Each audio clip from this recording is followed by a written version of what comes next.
What's up, everybody? Welcome back to the Basement Show. We have our boy Sebastian Jones with us today. Seb, thanks for coming on the show, man. Welcome Thanks for having me. Yeah, man. Thanks for having me. It's great to be back in the basement. One of these days, man, my door is always open to you. You know that. Thank you. How have you been this whole quarantine, bro? You've been busy.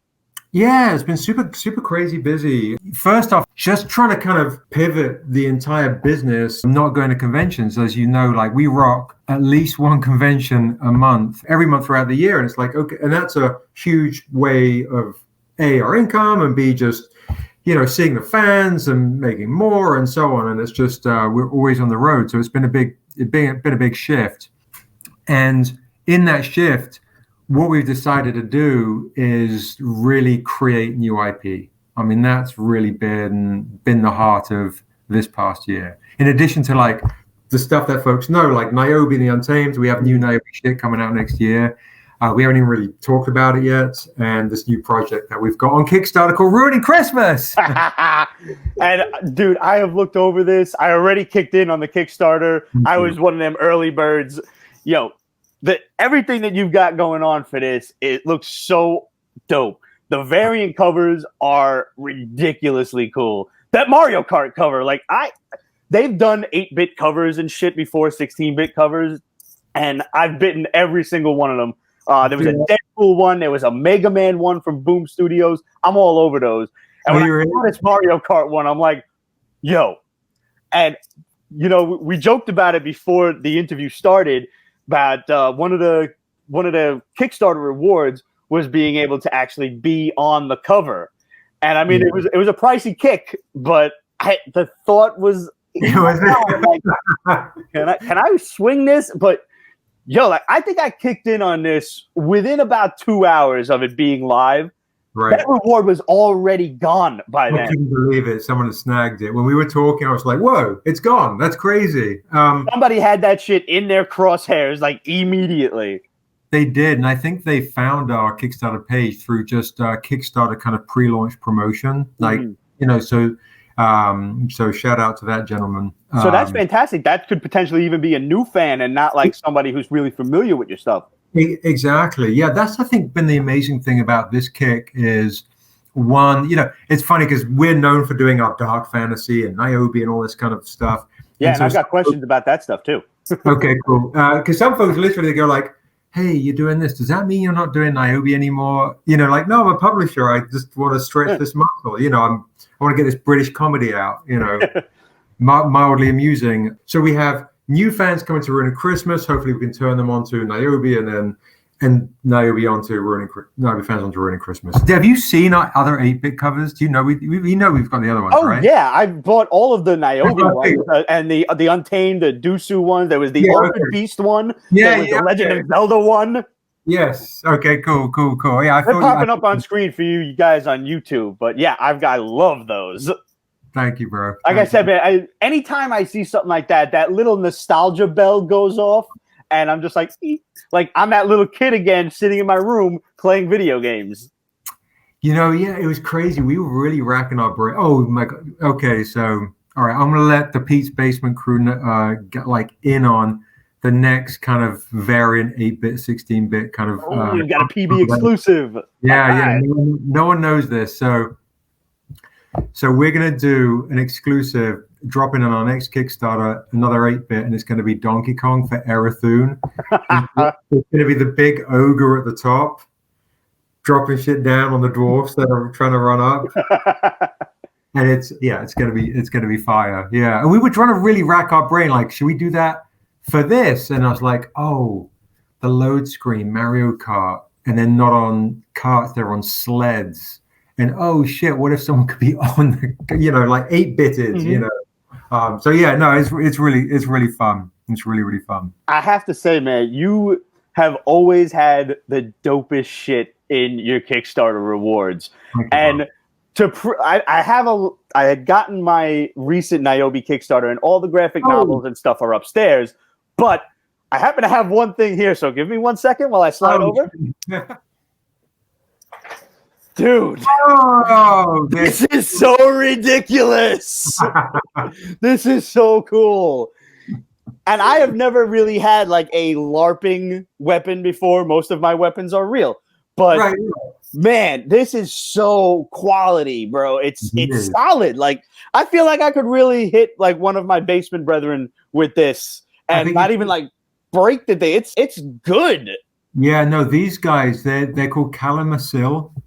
I think they rock the Witcher stuff as well. Like they're legit. Like they are the real deal. They're probably I think they're the best LARP weapon makers, arms and armor makers in the world. And so we're really blessed to have them rock our LARPing gear. And that's the strangest sword. So those runes are translatable, and you can blacklight that shit too. Oh, so yeah, the blacklight. This is so cool under blacklight. You see that? Yeah, okay. Oh yeah, that was like one of the first things that I realized about this, and it's very difficult to get a picture for you guys, but I'll do the best I can and maybe show it on screen. But oh man, and you wouldn't think like that foam would be that durable and solid, but yo, that is a quality piece. Thank you, bro. Thank you. Yeah, it's crazy because I know I've actually reached over. We only have a few of these left. Being a New Yorker too, we do, because we've got the hip hop variants I love too on the current Ruining Christmas kick with Stankonia. We call it Stockonia, and we've got EWA straight out of Pole. You know, we did the tribe variant. There we go. A couple of tribe variants. Did the Biggie variant for Niobe. I got the Biggie variant. I had to. I mean, I'm from Brooklyn. I had to. You had to do it. Yeah, you have to run BK to the fullest, right? Yeah, I'd lose my Brooklyn card if I didn't get that one. So these ones are like literally, suddenly these are going like crazy. So any heads out there, any hip hop heads, definitely go to strangercomics.com. We've got the Low End Theory and the Midnight Marauders, because you're on the Midnight Marauders page. I am. My charming visage is on there. And you know what? The first thing I noticed about that cover is everybody that kicked in for that reward, they took that mad seriously, like, and then there's my dumbass, like with the shit-eating grin on my face. That's how it should be. That's how it was. That's how the cover was. That's really fun. Like I think my face is like this. Really, some folks wanted to really like get all styled up for that shit. But they wanted a headshot. I'm like, I'm gonna be remembered. They do. Even if it's just look at this dope. That they know it. Yeah, no, it's fun, man. It's kind of fun, just kind of like brainstorming what kind of Oh, look, like even I'm wearing the T-shirt today, 2 days in a row. Don't tell mum, But so in England, we drink this tea called PG Tips. Do you have that out in New York? I don't think so. No. Okay, PG Tips is a black tea. Always bet on black, and it's called PG Tips. So it's literally the most, I would say, the most popular tea in England. So for the English homies, what I did is I created this thing called RC. And instead of this would be PG Tips. I should have had the box with me. But so we did, I got to do left side. So it's just the tips. I love it. So we just added the instead of the tea leaf. It's the holly and ivy hemp leaf right there. Love it. And Frosty is the guy that sells the merchandise at the pole. And he's kind of like our Willy Wonka. He sells all sorts of crazy shit in the pole. And he has a rival who's a gnome called Big Love, his little black gnome. It doesn't say a word. He's like the Snuggleworth. And so they have these rival merchandising things in the pole at the north. We just call it the pole. Well, that's like we call it the city. Nobody says Manhattan. Exactly. Yeah. They're in the north. They know it's the North Pole. It's the pole. It's the pole. Yeah. And the way I wrote this shit was if you like those Guy Ritchie gangster movies, like Snatch, Rock and Roller, Lock, Stock, and Two Smoking Barrels. So I wrote it like that. So it's kind of like, he's a fucking snowflake. I wouldn't trust him to shovel reindeer shit. It's really crazy. We have they go to the local strip club called Elves. The local pimp is called Mickey Mack. He wears deer skin fur. It's really franchise is big concept, high concept. But underneath it all is literally, we say, the spirit of giving has taken it from a 10-inch Yule log Santa's given up because we've given up on him. He's now become like a bit of a meth addict. And because now we're in this day and age of kids are entitled and parents have apathy and everyone's too quick to just lay blame and be all like, I can be all tough and crazy and shit and not have any empathy whatsoever. So what we did was we created this culture for ruining Christmas of beyond the absurdity, what does it mean to find the true meaning of what it is to give? I mean, that's so you get this kind of irreverent, kind of wacky, here's our preview, wacky Looney Tunes style of art. I love the cartoony aspect of it, man. It reminds me of like a trip through the Sunday funnies in the regular newspaper. But that was the goal. Thank you. Yeah, Eli Hicks, man. Shout out to Eli. He's this cat out of LA, his brother out of LA, and he's just amazing. And it's like, what we try and do is we spotlight like folks who just they're so fucking talented and they need their shine, they need that sunlight. So Eli, we've been honestly, Daryl and I, my co-creator on this, and Josh, we've been thinking about this for over 10 years. And we've been nurturing, writing scripts and the whole nine. And we started in 2017. We were going to come out, and then we were like, it's not quite ready. And then you know what? We're like, this year, like, fuck it. While we're in quarantine. This is the year for it. This is the year for it. Yes. If ever there was a year for it, this is it. Shit, yeah.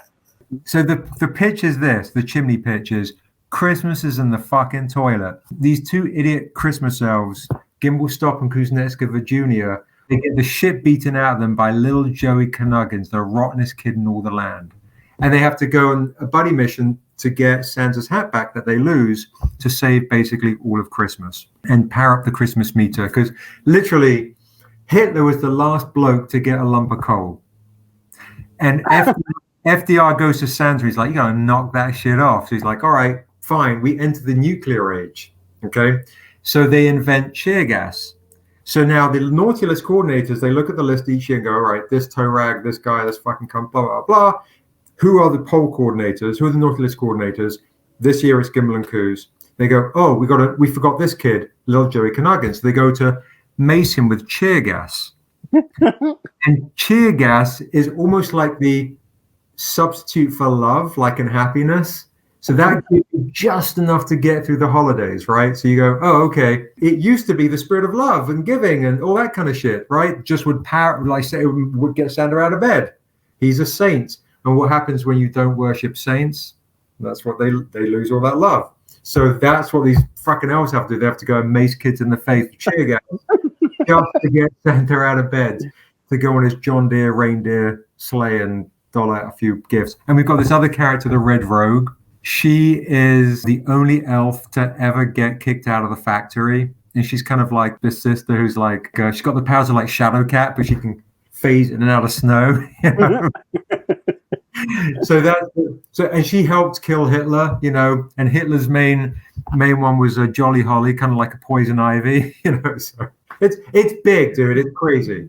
Dude, just the throwing names out, like terms out there like that, a cheer gas, that's incredible. That's such an insane, irreverent idea. And I love it. Like any kind of stupid comedy like that, I love. Like it sounds like Naked Gun meets Christmas. It is definitely perfect. Yeah, Naked Gun meets Christmas with a dead hooker under this Christmas tree. Yeah, But we really had Daryl wrote this amazing draft to start with. There's so much heart and so much cleverness to it. But we were like, we really wanted to change it up. And this is going to be interesting because I live in America and haven't lived in England for God knows how many years. Writing it with a British voice. Right? I love looking at the Kickstarter and right in the start of it, like, read the following in a British accent. Like, just make sure you got this right. Because it has a cadence. It's like, did you check the list, you 00 deal hole? It's like all these James Bond references. I'm like, some of these references are like, are they going to be like too obscure? Like that could be him. He's in a wheelchair. He's petting a white cat. If you remember from James Bond's, Right. Pulling the white cat. Right, exactly.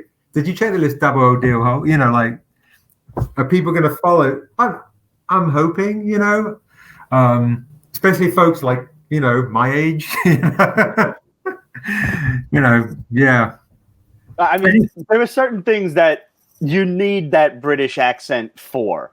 And I'm not going to try to do it now, but I can hear it in my head. You can? Okay, good. That's good. Yeah, no, I can absolutely hear it. And like, if I, like, hey, to check it, double O dill hole, it doesn't have that je ne sais quoi, so to speak. Not to bring the French into this, because, Bring the French, come on.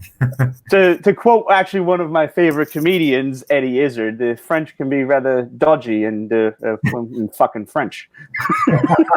Eddie, that's brilliant. That's good. That's good. Thank you. My American accent. Like it is like sounds like I don't know Icelandic. Some Icelandic dude ended up in the South. It's fucking awful. Eddie Izzard, he's genius. That guy. So funny. It's crazy, Pete, like doing this because when, like, I don't know if it's more than 10 years ago now, just the concept, right? And you look at comedy, and first off, when we looked at the scripts, we were like, we know we're in a completely different day and age for comedy. Right. And I was looking at a bunch of British comedians, stand-up comedians, and they are a lot less, I guess, politically correct, for lack of a term. And, so we really had to look at this and go, where is the line? One, obviously we have such a brand that is very nurturing with Niobe and very spiritual, right? Groovy stuff. And then are we allowed to be three-dimensional people, just as people? Do you know what I'm saying? And that's been the interesting thing. I've got the odd message too, like, oh, I don't get this. I thought you were this, and it's like, right. But like I also have a sense of humor, Right, exactly. So this is the absurdity, Pete, of the stuff that we have on Ruining Christmas. So if when you can't shag but you're dancing, so you have a grind. I can't dance, but I know the idea. This is what we've done for COVID. You don't have a kiss, but you can have a grind. I like it. Yeah, the mistletoe mask. I have to say, I was a very big fan of the mistletoe underwear. I would model these for you. Because you never forget your first kiss, right? You really don't. And we do like to keep you protected on all facets. So we do have Frosty's Frostbite condoms, sensitive and chilling. If you need it numb, this is for you. So we have that's like we've got this one cover where we've got Gimel and Coos like butt naked on the cover with their elf hats on their junk. Mm-hmm. And the joke at that point is, how did they get to be in this situation? It's like had a Hangover vibe. It's like, how do we end up with our fucking hats on our dicks? But I wanted to add a boom mic coming over with mistletoe on. But now that's a different joke. So what we ended up doing was putting on a caption box for Gimbal to go, "You're having a laugh, mate. Like, that what the fuck you're like talking to me, creator? Like, right. Like, what is this shit you're making me do?" But Coos, just because I was like, fuck it, I had him go, "I thought there'd be cookies." And it's got absolutely fuck all to do with the story. But it's just, I thought, what, fuck it. You just have to just let it be. You have to be able to laugh. And I absolutely love it when funny cartoon characters break the fourth wall. And they had like some of my favorite Looney Tunes episodes were when the artist was screwing with Bugs Bunny and it turned out to be like Elmer Fudd. Oh, I love that. I love those episodes. And like Deadpool breaks the fourth wall almost too much now. So it's like one thing. But when you get like funny little cartoon characters like your guys, like your elves, that's great. The fact that they can talk to you, the creator, on the cover. And it helps to carry the joke through. Right. these jokes are literally more about just the concept of the spirit of giving. We've got these absurd characters, like the Easter Bunny is a gangster called Easy B, and he's got a zipper and he just pulls out whatever the fuck he wants, and he's bad news. And we've got little Paddy's the great grandson of St. Patrick, who is got like rocker rainbow tattoos with 2 pots of gold right above him, and he's got a tramp stamp 4-leaf clover above his butt crack. He's it's so it's out there. It's certainly out there. Why am I thinking of the Tooth Fairy as a stripper? I don't know. It just popped into my head. Let me write that down. So actually, now that brings me to my next question. Is this going to be a one-shot, or is this going to be a series? Like, are there going to be more Kickstarters for Ruining Christmas? Yeah, for sure. We've got this first Kickstarter is the first issue, and it's currently because we hit our stretch goals already. It was 32 pages. Now it's going to be, we've added 8 more story pages because we partnered up with this amazing creator called Russell Nolte. And he's got a bunch of characters that are really, really fun and wacky and zany. He does really well on Kickstarters too. Very, very super talented writer. So we've added 8 pages of story where we've kind of got into combine the Ruining Christmas universe and his universe to, because Cthulhu's on the naughty list. And they're like, oh, that's great. Trying to figure that out, they're trying to spell his name on the naughty list and can't figure it out. That's actually on the cover. We call that cover "Ruining Russell" for his fans. But yeah, so what we'll end up doing is doing other kind of big comic issues to collect the Ruining Christmas comic into a full book. And then we want to have spin-offs like Ruining Halloween, Ruining Easter, but with all the same characters. This big universe will grow. And we'll go back into the past and experience Captain Christmas and the Red Rogue, helping defeat Hitler. Like just crazy shit. I absolutely want to see Hitler get the lump of coal. That just the concept of that needs to be. Do you want to? Let me show you something. Because you backed on the first day, Pete, so you'll be getting a preview comic too. So here, let me do it like this. Oh, and he's a kid too. Oh, I didn't expect him to be a kid. I expect him to be I thought it was going to be like the old mustachioed Hitler. It's like, so check this out, right? So it says Linz adjacent Austria, December 25th, 1896, right? Well, that's on this side, right? So you've got there we go. You've got homeboy coming down, reaches in, pulls out something. It's a lump of coal. Now you see down here, he looks really unhappy. Right.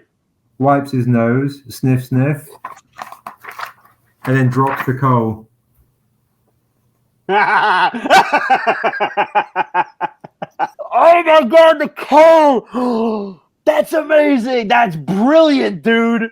Thank you. And I mean, the fire in his eyes, it's just so insane. So that's the first.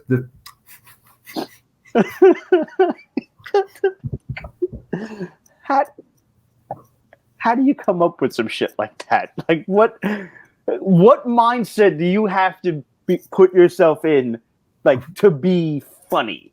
I don't know. I think, like, honestly, I give a lot of credit and props to Daryl and Josh, my other guys. Daryl is a fucking genius when it comes to creating. And now and again, we brainstorm with other creators like Andrew Cosby, who was the co-founder of Boom, who created Eureka. We just brainstorm, bro, to be honest. And whatever we think is the funniest shit or the most absurd, that, I think folks will go, the more you brainstorm, the more you have fun, the more you talk. It just starts to build and build and build and build and build. So, yeah. I don't know. That's hilarious. I can't even. I didn't even notice the mustache at first. I just saw like the fire in his eyes, and that was, the joke writes itself. That's what pissed him off for the rest of his life. Yeah. And that's why Sandy goes, "You are not that shit off. What the fuck happened last time?" That's why they invented cheer gas. And so it started off like in the 50s. Hey, everyone's happy. They're fucking high on cheer gas. So the way we've built this universe is literally the Christmas elves and Santa and all these motherfuckers. They're literally shaping the entire world. That's so brilliant. Honestly, like, just if you're writing ideas down, a future Kickstarter. Yeah, please. I would love to see like a little souvenir can of cheer gas or something. I don't know, like maybe it smells like Cinnabons or some shit. That's brilliant. That's brilliant. Yeah, it was crazy, bro. Like, because we did the last Kickstarter that obviously you got your packages for, and we were like, can we make? I couldn't get all the stuff I wanted to do with this Kickstarter because I didn't want to start promoting or letting folks know about ruining Christmas this year until I felt like we had delivered on our last Kickstarter, you know, and COVID kicked us in the teeth with printing. Right. Because we had trade paperbacks to print and limited editions to print, metals and foils to print, swords to make, different printers operating at different frequencies, hardcovers to print, and the super sexy rare ones, foils, all that kind of stuff. And so the little figure, which I got too, the little Dungeons and Dragons type figure. Exactly. Yeah. So there was so many different moving parts. My goodness gracious. And so getting the promotion for Ruining Christmas done in time was like, we have 2 weeks to let people know about this shit. We smashed our goal on day one, thank goodness. And I'm super thankful for all the support that people give us. So now I have to change gears for a second here. And I have to ask you, what's up with the Untamed? What's up with Niobe? What's up with HBO, bro? So that we are in, all I'm allowed to say is we are in development. All right. And that's it. It's such a slow process, a lot more so than I would have, this is my first time being in this position. So kind of like, whoa, okay. You're juggling a lot of different moving parts, a lot of different people, a lot of different schedules. But it's just, what I can say is it's taking time and we're in development. As long as it's still moving forward, man. And I wish you nothing but the best with that. I was so thrilled when I heard that, it got optioned for it. And it's just awesome. And not for nothing, if you need any extras, just I will totally die on camera, whatever. I don't care. Perfect. It's such a crazy journey. It's been COVID year too. Mm-hmm. So when you're writing or you have writing partners, instead of getting together in a room, you're doing it over Zoom, and that's not easy. Right. It's a whole different, and if you've got multiple people chatting at the same, it's a tricky one. It's a tricky one. Yeah. I'm excited for 2021 and what is coming down the pike. I really am. And the other thing too, bro, is just like I've just come to this place where is why I started creating Niobe and the Untamed and these stories is we create the comics is to make sure each medium is really honored for the medium it's in. So when I rock the comics for Niobe and Dura next year, this other character, which actually has her first appearance in the Dusu books and in development with Prentice at HBO, let's redevelop her in the comics too. But that's the fun stuff about developing. When you're developing comics, that helps inform the show. You're developing the show that helps inform the comics. But when we rock a comic, for our comic fans out there, we really love and want to honor the medium.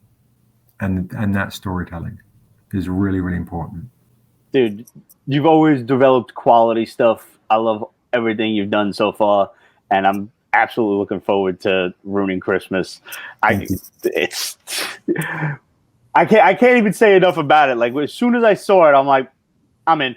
Yeah, this is ridiculous. Thank you, bro. Thank you. And I'm really excited to show you what we've got in store, in all facets with the Untamed and Niobe next year. So you did mention another Niobe Kickstarter on the way. Can you tell us anything about that? Yeah. So Dura is kind of the shaman to the world. We call her the midwife to the world. She helped create the world of Asunder with her brother Vastar. Vastar is the big baddie in the world. this comic is basically about Niobe, this when she's young, and Dura is being the Yoda to the Luke Skywalker that Niobe is. But the difference is they're on the run, and Dura only has a window of time to live. So she's trying to impart as much wisdom, parental wisdom and guidance as possible to Niobe before she dies. But also, will she trust Niobe to be the savior or go down this dark path? And basically be a Vader. Yes. So in this run, will Dura have to kill Niobe too? It's really intense. It's really, really intense. That's going to be the new Niobe one, and it's going to be called like the Dusu one is Dusu Path of the Ancients. Right. Each one is going to be Niobe and Dura Wrath of the Ancients. And it's fucking awesome. That's a way better title than Niobe She Is Young, which is the first thing that popped into my mind. Well, we will be coming out with, we have Niobe She Is Life, Niobe She Is Death. We're also working simultaneously on Niobe She Is Spirit. And then we'll have Niobe She Is God. Ooh, okay. Yeah, that's the She Is arc to Niobe. I'll just say Niobe She Is Death. The clue is in the title as to what happens to Niobe. So then it becomes Niobe She Is Spirit. So Seb, man, I want to thank you for coming on the show. It's been great. Lots of luck with the Kickstarter and Niobe, the Untamed, Dusu, everything in the future, HBO. I can't wish you any more success than you've already had, but I want you to have all the success in the world. And I'm so looking forward to getting my copy of Ruining Christmas. I can't wait to read this. Thank you, bro. We're going to stick that in your stocking. It's definitely going in, and hopefully not a lump of coal. Hopefully I've been good this year, and Santa will treat me right. And you guys out there in Pete's Basement Land, make sure you kick in on Ruining Christmas if you can. You can find it on the Kickstarter. Just go to Kickstarter, search Ruining Christmas. Seb, how else can everybody find you on social media? Just hop over to @StrangerComics on any of the social webs, and we've got the Ruining Christmas shit in our bio. And you can also go, if you want to get our other stuff, go to strangercomics.com. And that's about it. Stranger Comics. Awesome. And if your LCS does not carry any of the Stranger Comics, make sure you go to them and you tell them, hey, I want to read this stuff, so pick it up. Please. That'd be amazing. Yeah, support the LCSs, please, please, please. James Brown style. And go to your LCS and make sure you request Stranger Comics, because these indie publishers are way better than any of the other stuff that some of the major ones are putting out there. And it just, you guys are the heart and soul of the comics industry. Thank you, bro. Absolutely. Thank Seb, you. all the best. Thank you for coming on the show. Always welcome. And whenever the life goes back to normal, I look forward to seeing you in NYCC again. I missed you back in 2019. Hopefully one day I can make it out to California as well. And my basement door is always open to you, brother. Thanks, bro. Appreciate it. Much love.